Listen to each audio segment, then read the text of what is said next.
له ومن يضلل فلا هادي له أشهد أن لا إله إلا الله وحده لا شريك له وأشهد أن محمدا عبده ورسوله اللهم صل وسلم على محمد وأزواجه وذريته كما صليت على إبراهيم وبارك على محمد وأزواجه وذريته كما باركت على إبراهيم إنك حميد مجيد. Pertama kali syukur kepada Allah SWT kerana pada malam ini kita dapat sama-sama berkumpul untuk kita sambunglah kuliah kita yang telah lalu, yang telah kita tinggalkan pada bulan yang lepas.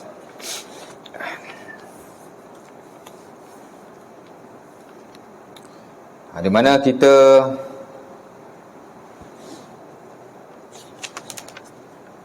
insya-Allah pada malam ini muka surat yang ke-21 26 betul tak? Kejujuran membawa ke syurga, betul tak? Ha? Oh, yang 126 dah ya? Ha? Kejujuran bawa ke syurga dah ya? Ha? Dah. Dah okey. Malam ni kita masuk tajuk yang akhir.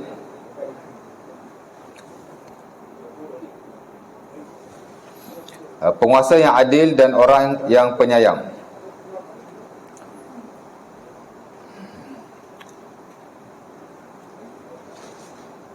Berikutnya adalah penguasa yang adil, orang yang penyayang dan orang yang menjaga kesuciannya serta memiliki keluarga. Diriwayatkan daripada Iyad bin Hammad bahawa Rasulullah SAW bersabda, Ahlul jannati salasatun, Zu sultanin muqsid, mutasaddiq, muwaffaq, wa rajulun rahimun raqiqul qalbi likulli dhi qurba wa muslim, wa afifun muta'affifun dhu iyal. Hadis Muslim ya.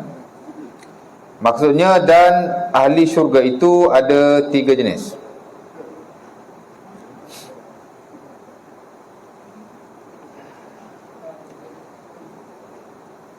Pertama ialah Zu Sultan, orang yang ada kekuasaan, raja, pemimpin, ketua, pengerusi ya.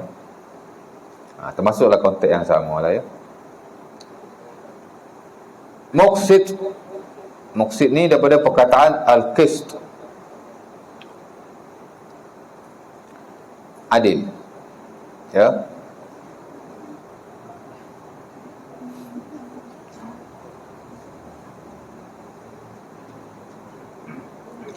Allah Ta'ala sebut dalam Quran, wa aqsitu innallaha yuhibbul muqsitin ya.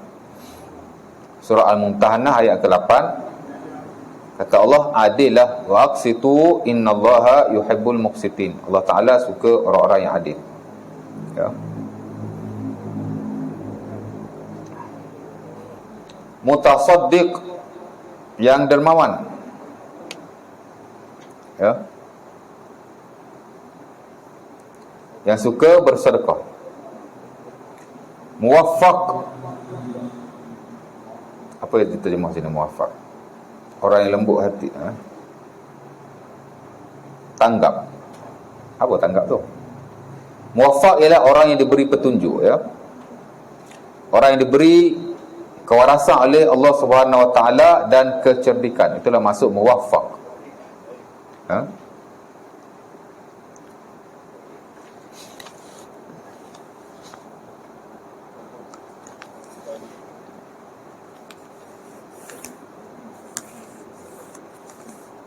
Sahabat saya suka guna perkataan muwaffaq. Tahu siapa? Datuk Anha, Datuk Dr. Anha bin Okir, Sahibus Samaha. Kenal tak? Kenal tak? Kalau tak kenal tak tahu lah. Tak kenal dengan hidup negeri lain lah. Mufti Selangor lah. Dia banyak kalau kita WhatsApp ke dia, muwaffaq insya-Allah. Muwaffaq insya-Allah. Mana dipermudahkan, diberi petunjuk. Itulah makna muwaffaq. Ya.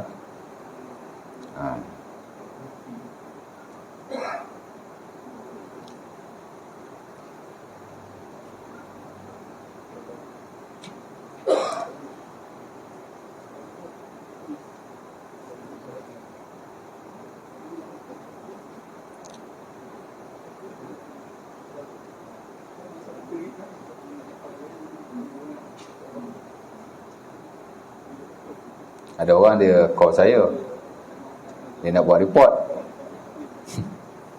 Dia kata, "Ustaz ingat Ustaz nak murid mufti, saya takut lah."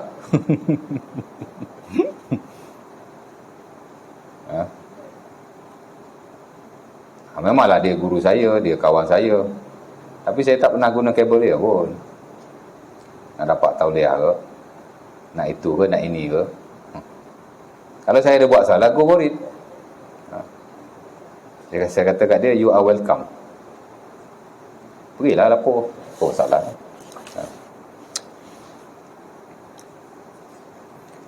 Okey, baik. Itu jenis ahli syurga yang pertama, ya. Jadi timbul persoalan, ahli syurga ni tiga jenis ni ke Ustaz? Tak. Ya. Nah seumpama ini disebut ala sabilil ikhbar. Maksud Nabi nak beritahu sebahagian daripada perkara berkenaan. Bukan menghadkan, ya. Dia panggil ini sebahagian daripada ahli syurga. Tiga golongan ni dia special lah, ya. Dia ada dia punya kelebihan dia, ya. Bukan maksud ahli syurga tiga golongan ni saja, ya. Macam Nabi kata, inna lillahi tis'atan wa tis'ina isman man ahsaha dakhalal jannah. Hadis Muslim pada Abi Hurairah. Nabi kata, nama Allah ni ada 99 nama. Siapa yang menghafalnya, dia akan masuk syurga. Ya. Jadi nama Allah 99 saja ke? Nabi kata 99 saja. Itu dipanggil ikhbar. Ya. Pemberitahuan. Bukan penghaddan. Arab ni dia ada adatul hasar. Dia kalau penghaddan, dia ada kata kunci dia, ya. Kalau Nabi kata ahli syurga hanya 3, baru 3 golongan ni saja. Ya, itu dipanggil hasar. Ya. Limit dia macam tu saja. Tapi kalau Nabi kata ahli syurga itu 3, maksudnya bukan 3 ni saja, banyak lagi ahli syurga yang lain. Ya. Cuma Nabi nak sebut 3 ni saja. Itulah maksudnya, ya. Ikhbar, ya. Bukan hasar. Itu kita belajar dalam usulul fiqh dan dalam bahasa Arab lah, ya. Kaedah-kaedah bahasa, dia ada adatul hasar. Sebab itu kita jangan kata nama Allah 99, ya. Nama Allah lebih daripada 99. Even dalam Quran ada more than 100. Lebih daripada 100. Baik. Nah, itu yang pertama, ya.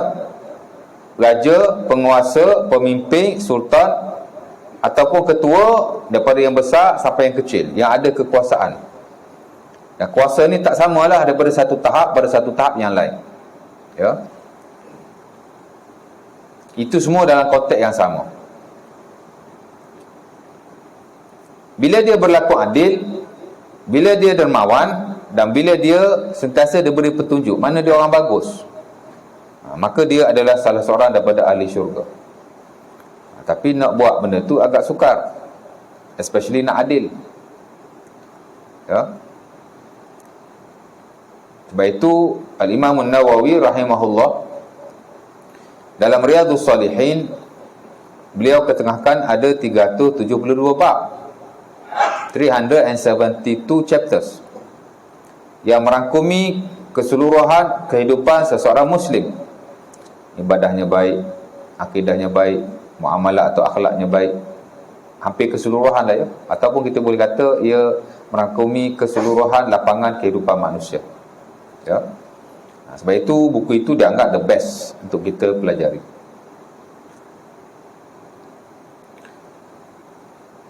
Daripada 372 bab tentang kepimpinan sahaja, ada 6 bab daripadanya. Berapa persen tu? Kalau 6 bab daripada 372, makna dia satu bab yang besar lah, ya. Dan daripada ke-6 bab itu, salah satu ialah bab adalatul qadhi, adilnya seseorang qadhi. Qadhi ni maksud pemimpin lah. Pemimpin, ya. Ketua, raja, penguasa, semualah, ya. Dia mesti ada satu sifat, ialah sifat adil. Sebab itu sebahagian sahabat Rasulullah SAW, Nabi tidak lantik mereka sebagai pemimpin, ya. Bila Nabi dah menguasai Madinah, Nabi hantar sahabat-sahabatnya ke negeri-negeri yang lain untuk memperluaskan wilayah Islam, ataupun untuk nak ajar orang lain tentang agama, ya. Ada sahabat yang Nabi tidak hantar, ha? Kerana apa? Kerana Rasulullah SAW melihat pada kualiti seseorang itu. Hak rapat dengan Nabi pun, kalau tak layak, Nabi tak hantar, Nabi tak lantik, ya.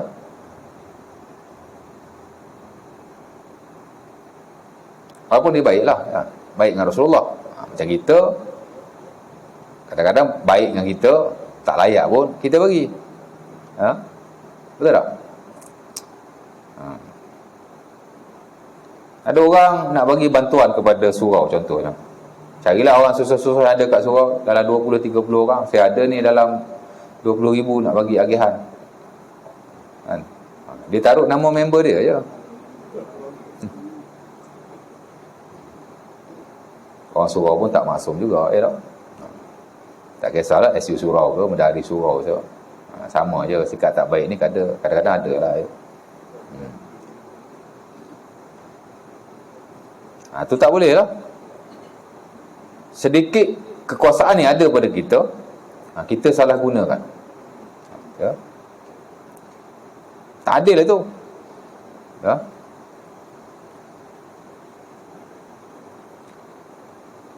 Itu kelemahan kita lah, ya. Bila kita melakukan sesuatu atau memberikan sesuatu atau melantik seseorang, kadang-kadang tidak ada kriteria ataupun tidak layak, tapi dengan sebab dia baik dengan kita bagi. Itu tak boleh sama sekali, ya.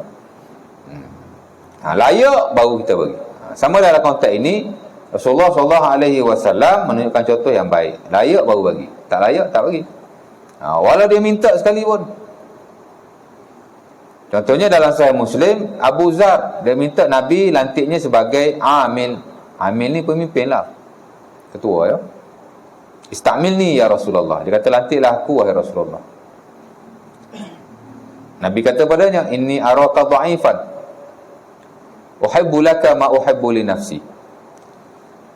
Dia kata, aku lihat engkau ni dhaif, lemah, tak layaklah nak pegang jawatan itu. Tak mampu lah, ya. Dhaif ni makna lemah, tak mampu, macam tu lah, ya.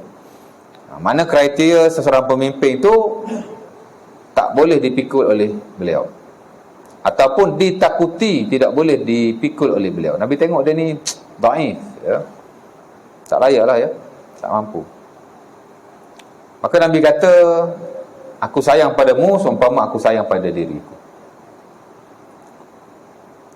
Dan Nabi memberi nasihat kepadanya, la ta'ammaranna baina isnain. Jangan kamu jadi ketua walaupun hanya untuk 2 orang. Sebab sesiapa yang mengetuai sesuatu, walaupun ke atas 2 orang, sesiapa yang Nabi kata macam mana, lebih kurang macam inilah, ya. Siapa-siapa yang mengetuai suatu kelompok walaupun hanya 2 orang, maka dia akan dipertanggungjawabkan. Jadi Nabi kata, jangan sesekali kamu jadi ketua kepada 2 orang, ya. Sebab memang diajarkan dalam Islam, sekurang-kurang satu organisasi 3 orang, ya. Bila kamu nak keluar bermusafir, Nabi kata, kalau 3 orang, lantik ketua seorang. Idza kharaja salasatu minkum falyu'ammiru ahadakum fa'ammiru ahadakum, ya. Idza kharaja salasatun minkum fa'ammiru ahadakum, ya. Hadis Abi Daud daripada Abi Hurairah. Jika 3 orang di kalangan kamu keluar, maka lantik seorang ketua, ya. Bahkan kalau nak sembahyang berjemaah pun, setengah ulama kata at least 3 orang baru dikira berjemaah. Kalau 2 orang tak kira jemaah lagi. Adalah pendapat itu, kan, bila kita bincang tentang minima bilangan orang yang solat berjemaah. Ada kata 2 orang, ada kata 3 orang, ya. Jadi Nabi kata, jangan sesekali kamu menjadi ketua kepada 2 orang. Wala tawallayanna malayatimin, dan jangan sekali-kali kamu menguruskan harta anak yatim, ya. Ketua pun jangan jadi, urus harta pun jangan. Memanglah dalam hadis ni Nabi sebut harta anak yatim. Pasal harta anak yatim ni agak berat berbanding yang lain. Tapi samalah dalam harta-harta yang lain. Kalau boleh kamu jangan urus harta-harta sebegini. Harta masjid, harta surau, harta wakaf yang lain. Takut-takut kita tersalah. Kita ambil ke, menipulik ke, tidak. Kita kadang-kadang duit, tidak. Abdul Rahman bin Samurah dalam hadis Abdul Rahman bin Samurah Nabi berkata sedemikian, la tas'alil imarah, jangan sekali-kali kamu minta nak jadi pemimpin, ketua atau seumpama. Fa innaha amanah, fa innaha yaumal qiyamati khizyun wa nadamah.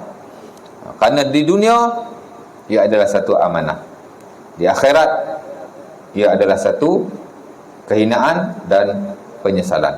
Jadi Nabi kata baik tak payahlah ya.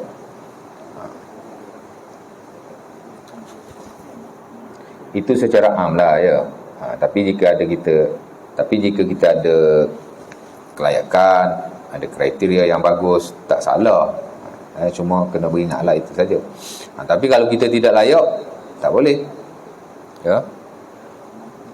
In case kalau kita layak. Sementara kalau kita tak ambil jawatan itu, akan dapat pada orang lain yang tidak layak. Ya, jadi pada saat itu mungkin adalah keharusan untuk kita. Kadang-kadang kita tak nak pun, tapi dilantik ketua.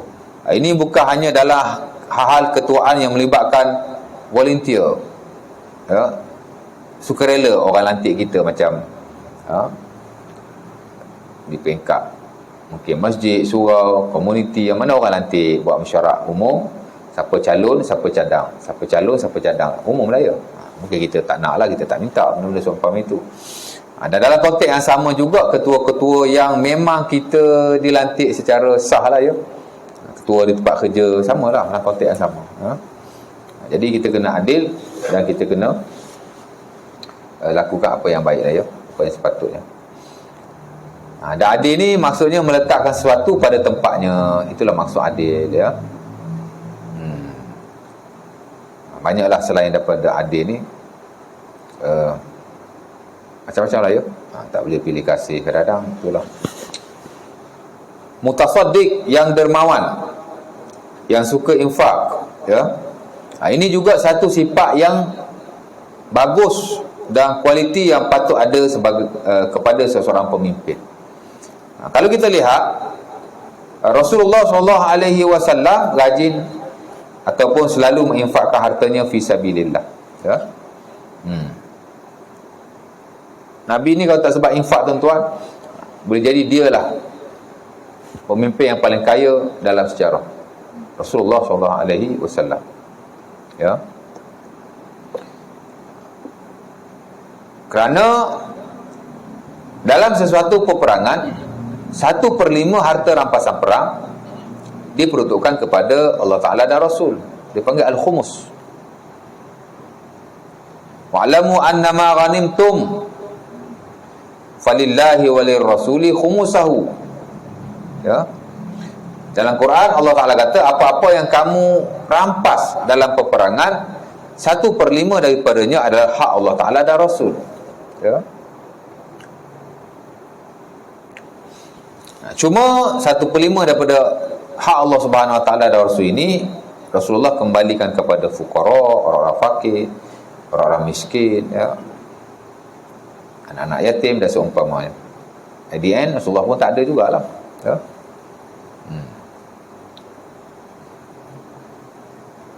Katanya dalam perang Badar 50,000 dinar ya. Antara rampasan perang pada waktu itu. Saya tak semak lah ya, tak tahulah ada rujukan yang mana, tapi ada seorang ustaz dia bagi ceramah historically lah ya, secara sejarahnya macam itulah. Mungkinlah dia rujuk buku-buku sejarah yang mana yang ada. Jadi kalau 50,000 dinar, kali ambil lah 1 dinar 4 gram emas ya. Jadi kalau 1 gram RM300, 1 dinar bersamaan dengan RM1,200. RM1,200 kali dengan 50,000.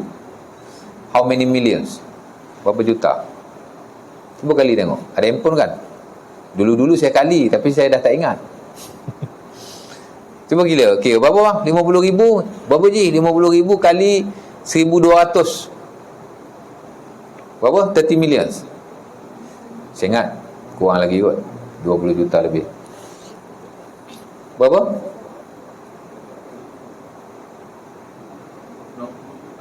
Ha? 60 juta. Oh, saya ingat 30 juta saja. 60 juta. Kalkulator salah kot. 60 juta out of 60 juta 1/5. 20%. 20% daripada 60 juta berapa? Ya? 12 juta.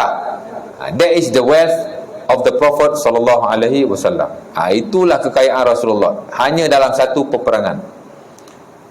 Semasa Rasulullah SAW hidup, Rasulullah join tak kurang daripada 13 atau 14 peperangan.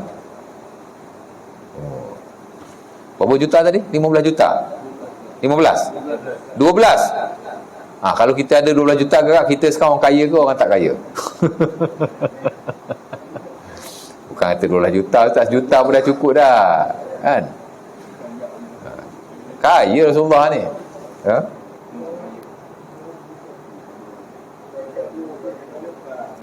Dalam hadis Al-Baihaqi, Aisyah radhiyallahu taala anha meriwayatkan, ini kita belajar dalam bab wakaf lah ya. Wakaf Rasulullah, wakaf para sahabat ya. Dalam hadis Al-Baihaqi daripada Aisyah radhiyallahu taala anha, beliau meriwayatkan Rasulullah SAW menginfakkan dusunnya yang ada di Madinah 6 atau 7 dusun. 6 atau 7 dusun. Hak dusun lah ya. Dan mungkin lagi ada infak-infak yang lain. Ya. Satu dusun pun dah banyak. Ini 7 atau 6 dusun. Ya.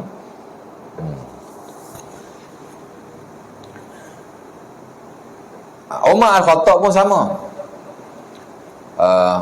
Semasa peperangan Khaybar, ketika dibahagi-bahagikan harta-harta kepada orang Islam yang mereka rampas daripada orang Yahudi di Khaybar, masing-masing dapatlah bahagian masing-masing. Umar dapat satu bahagian yang dia tak pernah dapat sebelum ini. Dia kata, inilah harta yang paling baik di sisiku. Ya Rasulullah, inni asabtu ardan lam usib mislaha. Wahai Rasulullah, aku telah dapat satu harta semasa Khaybar. Ya. Ya Rasulullah, inni asabtu ardan bi Khaybar lam usib malan anfasa minhu. Wahai Rasulullah, aku telah dapat harta di Khaybar, yang ni rampasan perang ini. Ya. Satu tanah yang aku tak pernah dapat tanah sebaik ini. Fama ta'muruni. Jadi apa aku nak buat pada tanah ini? Nabi pun kata padanya, ihbis aslaha wa tasaddaq biha. Maksudnya wakaf lah ya. Kamu pegang harta ini, kemudian kamu infakkan hasil-hasil. Wakaf lah tu. Wakaf ni makna kita bagi satu harta, harta tu tak boleh dijual, tak boleh bagi pada orang, tak boleh faraid bahkan bila kita mati. Cuma orang boleh guna hasil dia saja. Hasil dia saja. Tak cukup dengan itu, Umar Al-Khattab ada satu harta di satu tempat nama Samaran. Satu tempat tu nama Samar. Samar ni satu, tak tahulah kat mana, tapi dekatlah dengan Madinah. Dan dia tulis wasiat, hadza ma awsa Umar in hadasa bihi hadasun inna samaran sadaqatun fillah. Dia tulis wasiat ya. Riwayat Abi Daud tak silap saya, daripada anaknya Ibnu Umar. Inilah wasiat daripada Umar, jika dia mati ya, maka hartanya yang berada di Samar adalah sedekah, yakni infak ya. Jadi banyaklah contoh-contoh yang lain ya. Infak Aisyah radhiyallahu taala anha, infak Uthman bin Affan. Uthman banyak infak dia sampai hari ni pun. Dan salah satu infak beliau yang agak masyhur yang diriwayatkan dalam kitab Sunan ialah infak bi'ru rumah, telaga rumah. Rawaw mimta, rumah, bukan rumah kita tu. Rumah ni nama satu telaga milik orang Yahudi. Dan telaga tu mempunyai air yang tidak ada di kawasan itu, air yang lebih sedap daripada air itu. Azu, mana air dia sedap lah. Dalam riwayat sebut tidak ada air di kawasan itu yang sedap seumpamanya. Mana air dia the best.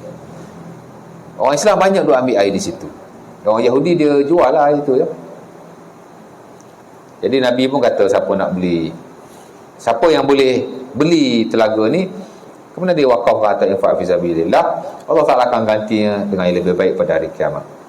Jadi orang Uthman bin Affan pun beli dengan harga 100,000 dirham. Ya. Banyaklah Anas bin Malik. Ya, kita ada senarai yang panjang. Sahabat-sahabat Nabi yang sebahagian daripada mereka adalah pemimpin, tapi mereka mutasaddiq, dermawan ya. Kita ni mungkin tak boleh jadi macam mereka ya. Tapi sekurang-kurangnya ada part of our wealth, sebahagian daripada harta kita infakkan fi sabilillah ya. Kita sedekahkan ya, jangan kedekut sangatlah ya. Soal sikit banyak tu soal yang lain, tapi sekurang-kurangnya kita adalah portion daripada pendapatan kita every month kita keluarkan. Kalau zakat tu zakat lah ya, tu of course yang wajib. Ni tak wajib, tapi wakaf ni bukan wajib pun. Akad dia akad tabarruk ya. Akad dalam Islam ni ada dua. Satu akad tijarah, akad yang boleh menghasilkan wang, commercialize. Satu lagi akad tabarruk, akad yang tak dapat apa-apa melainkan hanya balasan dan pahala di sisi Allah Subhanahu Wa Taala. Ya. Apa tujuan orang infak? Nak dapat pahala, of course. Ya. Itu yang kalau orang kata ibadah tu jangan kait dengan pahala, nanti tak ikhlas, saya marah betul tu. Kita buat ibadah mana nak pahala? Ya. 3-4 kali lepas pun sama juga satu surau. Kata kalau kita, Ustaz saya nak tanya lah, kalau kita ibadah tapi nak pahala, nak syurga, macam mana tu? Bukan kira kita amalan bisnes lah. Memanglah bisnes dengan Allah lah paling bagus. Pahala tu bisnes dengan Allah lah. Kan? Saya tanya dia balik, tanya orang yang mengajar tu, dia tak mengajar, dia ambil segati tak? Ataupun dia kerja bulanan, dia ambil gaji tak? Kalau dia ambil, dia tak jawab lah macam tu. Tapi kalau dia kata dia ambil, berapa dia ambil? Itu menjejaskan keikhlasan dia lah. Tak ikhlas tu. Boleh tak kita ambil sebahagian daripada keduniaan untuk kerja-kerja agama? Boleh. Dan dia tak menjejaskan kerja agama yang kita buat. Amalan ni termasuklah semua. Ni ibadah kita lakukan, kerja-kerja kebaikan yang kita buat. Kalau balasan dunia pun kita boleh ambil dan dia tak menjejaskan keikhlasan, balasan akhirat tak boleh. Jadi idea-idea seumpama itu bercanggah sekali dengan Islam ya. Dan saya dah pernah baca pada tuan-tuan ayat-ayat yang menyebut tentang itu. Memang kita nak pahala. Siapa-siapa yang kata beramal, kalau kita nak pahala tidak ikhlas ataupun syirik, maka ia bercanggah dengan ayat Quran dan juga Rasulullah SAW ya. Pahala ni berita gembira ya, disampaikan oleh Rasul. Kalau tak nak pahala, baca Quran, lalu ayat pahala skip ya, jangan baca.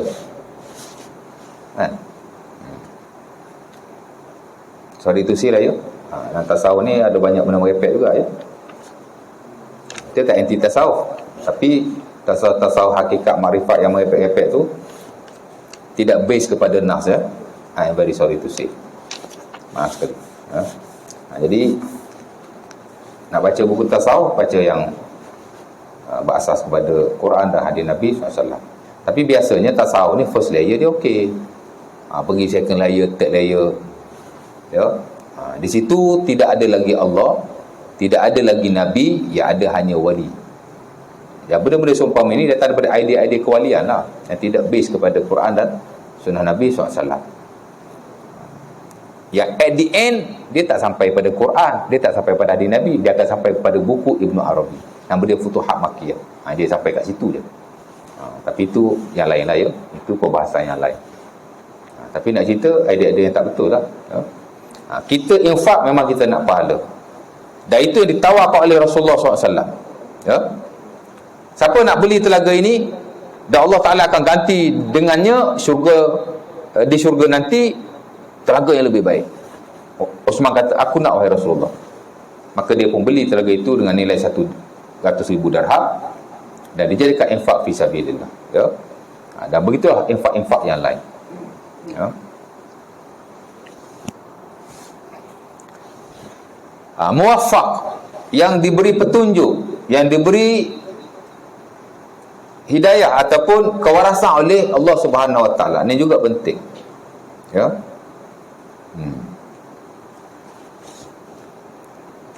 Ataupun dalam istilah lain dalam syarak dipanggil rushd. Rushd ni makna orang yang waras, orang yang baik akal fikirannya. Ya, kalau orang yang bercakap, dia tak bercakap benda merepek. Kalau orang bertindak, dia tak bertindak benda yang merapu-rapu. Ni makna rushd, rasyid, muwaffaq. Ya. Dan memang kita digalakkan supaya berdoa kepada Allah agar Allah Ta'ala memberikan sifat taufik dan sifat rushd kepada kita. Ya. Antara doa yang baik yang diamalkan ialah Allahumma alhimni rushdi wa a'idhni min syarri nafsi. Ya. Hadis Nabi SAW ajak kepada bapa Nu'man bin Bashir tak kala dia masuk Islam. Nabi kata kepada bapaknya, nak tak kalau kau masuk Islam, aku ajar kau satu doa yang baik. Dalam hadis Al-Baihaqi rahimahullah ta'ala. Ya. Dia kata nak lah, dia pun masuk Islam. Ya. Dan bila dia masuk Islam, Nabi pun ajar doa itu kepadanya. Allahumma alhimni rushdi wa a'izni min syarri nafsi. Wahai Allah, berilah kepada aku rushd, kecerdikan, kewarasan, bijak dalam berfikir. Itu maksud rushd, rasyid. Ya. Dan lindungilah aku daripada kejahatan diriku. Kita jangan takut kejahatan orang. Hak nombor satu kita kena takut ialah kejahatan diri kita sendiri. Ya. Kita ni kadang takut kat orang, mana kena takut kat diri sendiri. Hak nombor satu sekali. Ya. Sama juga Nabi SAW ajar pada Abu Bakar As-Siddiq. Ini kita boleh dapati bila kita belajar buku zikir Al-Imam Nawawi, Al-Azkar min kalam Sayyidil Abrar. Kita Azkar Nawawi itulah ya. Dia ajar belaka kat kita. Ya, siapa yang belajar Al-Azkar, seumpama dia dah belajar the complete set of the wirid daripada Rasulullah SAW. Dan kalau tak belajar yang lain pun tak apa dah. Tapi kalau belajar yang lain okey lagi ya.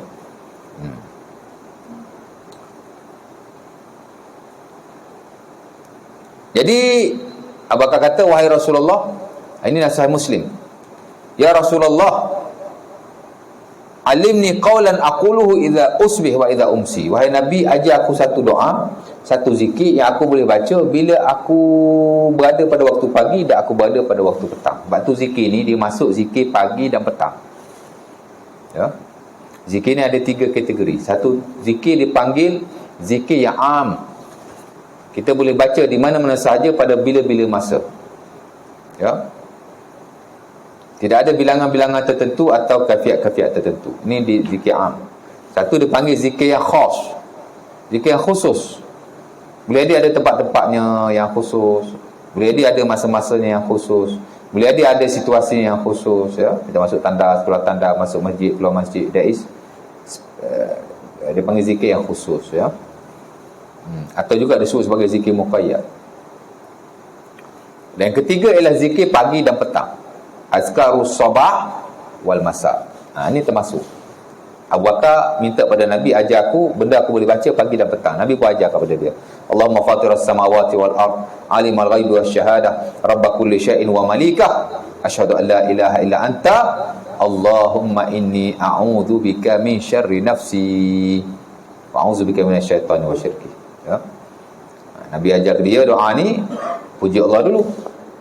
Kemudian ujung tu, wahai Allah, Aku minta berlindung daripada kejahatan diriku dan kejahatan syaitan dan kuncu-kuncunya. Nabi ajar kita minta doa, berlindung dulu daripada kejahatan diri sendiri, baru kejahatan syaitan dan kuncu-kuncunya. Ya. Sebab manusia dia ada jahat dia masing-masing. Ya. Ada keburukan masing-masing. Jadi kita minta supaya kita dilindungi. Jadi muwafaq ni penting ya. Allahumma alhimni rusdi wa aizni min syarri nafsi. Dia panggil Rashid, muwafaq. Ya. Nak jadi ketua mesti Rashid.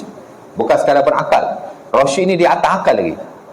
Ya, sebab tu kita belajarlah muamalah. Tak kisahlah muamalah harta, muamalah kemasyarakatan, muamalah kekeluargaan. Mesti ada satu sifat, dia mesti Rashid. Rashid ni mana bukan sekadar berakal, tapi dia mesti Rashid, mana dia wise, dia bijak, dia cerdik, dia waras. Ya. Nak jadi ketua mesti Rashid atau muwafaq.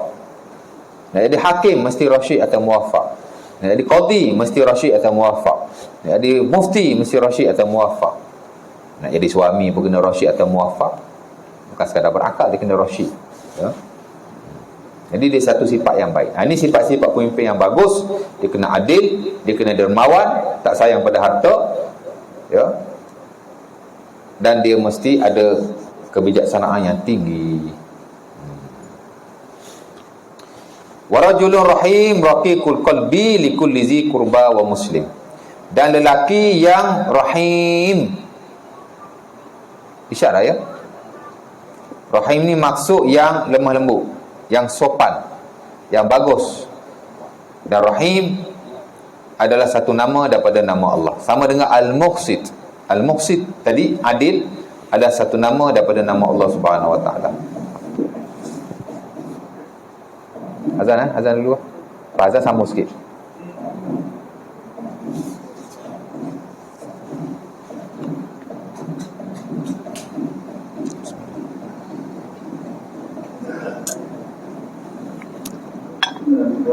Berapa minit dah?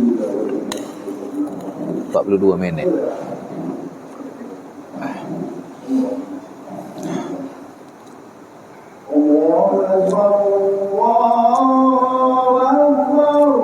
Allahu Akbar, Allahu Akbar.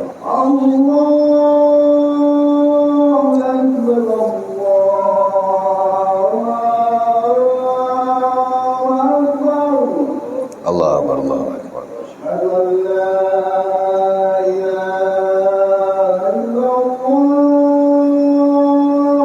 Asyhadu an la ilaha illallah.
Baik. Kita nak habiskan sikit ni. Warajulun, yang kedua ialah rahimun, raqiqul qalbi, lelaki yang rahim. Rahim ni maksudnya daripada perkataan rahmat. Ya. Yang ada sifat kesian belas kepada orang lain. Raqiqul qalbi. Raqiq asal makna dia nipis, lembut dah, lembut hatinya. Ya, dia ada sifat kesian belah, hatinya itu raqiq, lembut. Ya. Likulli dhi qurba wa muslim, kepada kaum kerabatnya, ahli keluarganya, anaknya, isterinya, ahli keluarganya yang lain, wa muslim, dan dengan orang muslim yang lain. Maksud bukan jenis cengih lah ya. Mana dia orang yang bagus bila berinteraksi, bila bermuamalah dengan orang lain. Ya. Kalau bercakapnya pun bagus ya. Kalau tindak tanduknya pun bagus. Ya, ada hubung kailah dengan muwafaq tadi. Mana tidak orang yang merepek-repek ya. Rahim, raqiqul qalbi. Wa afifun muta'affifun zu'iyal. Apa dia terjemah afif? Orang yang suci dari dosa dan menjaga kesucian dirinya serta mempunyai keluarga ya. Afif sebenarnya ada banyak maksud. Pertama ialah orang menjaga dirinya daripada kejahatan-kejahatan yang bersifat nafsu syahwat. Ya. Kenapa orang yang bujang digalakkan cepat kahwin? Supaya dia afif, dia dapat menjaga kehormatan dirinya daripada terjebak kepada kancah perzinaan. Ya, afif.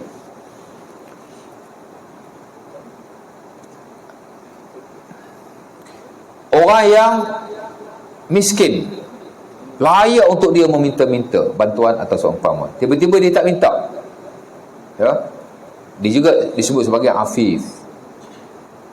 Ya, dia menjaga malunya ya di hadapan masyarakat, itu juga disebut sebagai afif. Afif ni orang yang pandai jaga diri, itu disebut sebagai afif ya. Muta'affif, yang cuba untuk menjaga dirinya ya. Lebih kurang je tu. Afif memang dia ada sifat itu dalam dirinya. Muta'affif dia cuba untuk bersifat sedemikian. Macam orang sabir dengan mutasabbir. Sabir orang yang memang sabar. Kalau mutasabbir dia cuba untuk sabar. Ya. Walaupun dia tak sabar tapi dia cuba untuk sabar. Itu makna mutasabbir. Samalah konteks ini, afifun muta'affifun. Zu'iyal, dalam keadaan dia mempunyai tanggungan ataupun ahli keluarga ya. Dia ada keluarga, dia susah tapi dia tak meminta-minta pada orang lain. Itulah maksud konteks hadis ya. Dan kalau kita nak kaitkan orang yang menjaga kehormatan dirinya pun boleh ya, kerana afif dia ada beberapa maksud di situ. Jadi hadis ini amat penting. Pertama kepada pemimpin layak, yang kedua kepada orang yang lain ya, supaya dia menjadi orang yang mudah berinteraksi dengan orang lain, dan juga orang yang menjaga dirinya daripada melakukan kejahatan-kejahatan yang tidak baik ya. Habislah kita. Ada satu surau tu, anak cakap dia kalau dah habis nanti bolehlah anak berhenti. Anak pun dah 7 tahun dah mengajar sini ni. Lepas tu habis, berhenti betul. Sat bergurau je. Tapi tak apalah kan. Boleh je. Ustaz sekarang ni ada 5,000, 4,000 orang. Dia tak mengajar, orang lain boleh datang mengajar. It's okay. Lama-lama asal mengajar kan. Saya pun kat sini pun dah lama kot. Saya ingat dah 7 tahun juga kot. So boleh tukar ustaz lah. Sadin ada, Sadin? Bismillah. Jadi kita dah habis buku ni, alhamdulillah. Allah terbalik. The next nanti mungkin kita akan sambunglah kuliah dengan buku yang lain lah kot ya.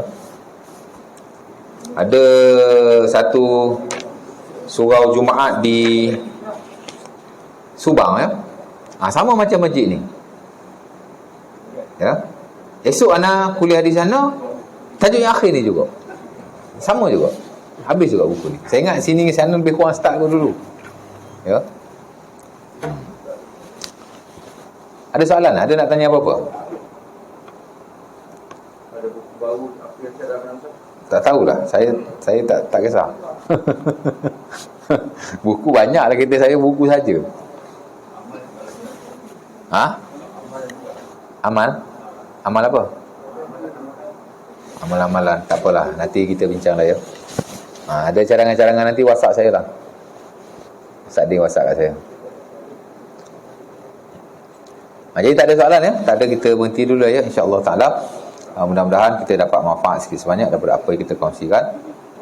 Dan mudah-mudahan daripada buku ini kita dah belajar. Saya ingat 7 tahun kot saya di sini kot. Saya ingat first saya kuliah di sini masa saya latihan catur di Kuala Kubu. Saya ingat saya di Kuala Kubu pada tahun 2014. Lama dah ya, 7 tahun. Kalau tak 2013, 2014. Mungkin 7 atau 8 tahun lah. Jadi walaupun buku ni buku kecil, sempatlah kita habiskan juga, alhamdulillah ya. Jadi mudah-mudahan kita dapatlah manfaat kita sikit sebanyak. Aku lupa oleh azab. Assalamualaikum warahmatullahi wabarakatuh. Kita tutup majlis kita atau tangguhkannya dengan baca tasbih kafarah dan surah Al-Asr.